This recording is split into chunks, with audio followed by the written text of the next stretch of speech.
हाँ वो तो खैर वो क्या बोल रहे नहीं बोल रहे, हम ज़्यादा टिप्पा टिप्पणी में किसी केस में नहीं जाएंगे। हो सकता है कि वो भाजपा वाली ज़बान बोल रहे, चूँकि भाजपा में चले गए तो भाजपा वाली ज़बान बोल रहे हैं। और खुद वो 2005 में विधायक रहे, अपने कार्यकाल में तो कुछ भी नहीं कर पाया। वो जीरो का सिफर डबल ट्रिपल सिफर कर लीजिए। तो वो ऐसे लोग सिर्फ दूसरों पर उंगलियां उठाना जानते हैं और काम कुछ करते नहीं। जो लोग इस तरह की बातें करते हैं वो कुछ करते नहीं, वो सिर्फ बात ही करते रह जाएंगे। ओवैसी अभी सीमांचल के दौरे पे है और इस क्या असर पड़ सकता है सीमांचल के दौरे पे? नहीं ठीक है, वो आए हैं, कोई बात नहीं। चूँकि उनकी पार्टी यहाँ पर है, उनके लोग यहाँ खड़े होते हैं। मैं समझता हूँ कि कोई उसका असर नहीं पड़ेगा। इस बार सब लोग एकजुट होकर के महागठबंधन में वोट देने का काम करेंगे। मैं समझता हूँ गठबंधन की लहर है और गठबंधन ही इस मरता सदन में आएगा इंशाल्लाह। आपके पार्टी के नेता और सदन के नेता प्रतिपक्ष तेजस्वी यादव के बारे में बादल के पूर्व विधायक ने कहा है कि लालू प्रसाद यादव का पुत्र है, इसीलिए उनका हैसियत है और ना राजनीति में उनका कोई हैसियत नहीं है। देखिए, बोलने वाला तो कुछ भी बोल सकता है। वो खुद उसी गठबंधन में 4 टर्म MLA रहे। खुद उनको अपनी उनकी कोई शनाख्त नहीं थी। उनकी क्या शनाख्त थी सारे इलाके के लोग जानते हैं। रात में घूमने वाले लोगों की शनाख्त थी। ऐसे लोगों को तो पर क्या बात की जाए। तो वो तो ऐसे बोलते ही हैं, इस तरह के लोग हैं, इस तरह बोलते ही रहेंगे। इस पर कोई असर नहीं पड़ने वाला है।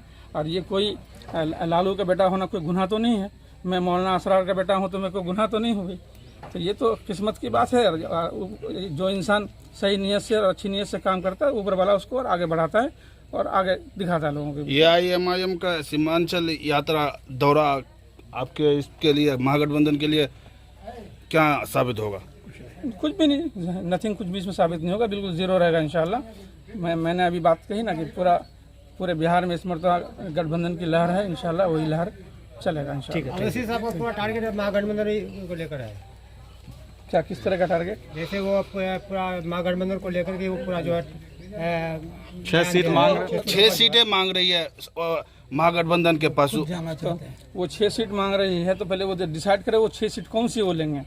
पहले पार्टी से बात करें। माननीय तेजस्वी जी ने पहले बयान भी दिया कि वो लोग तो आ रहे हैं ढोल बाजे के साथ, यहाँ फिर रहे हैं, लेकिन उनके जो मुखिया हैं मैन, वो तो हम लोगों से बात ही नहीं कर रहे हैं।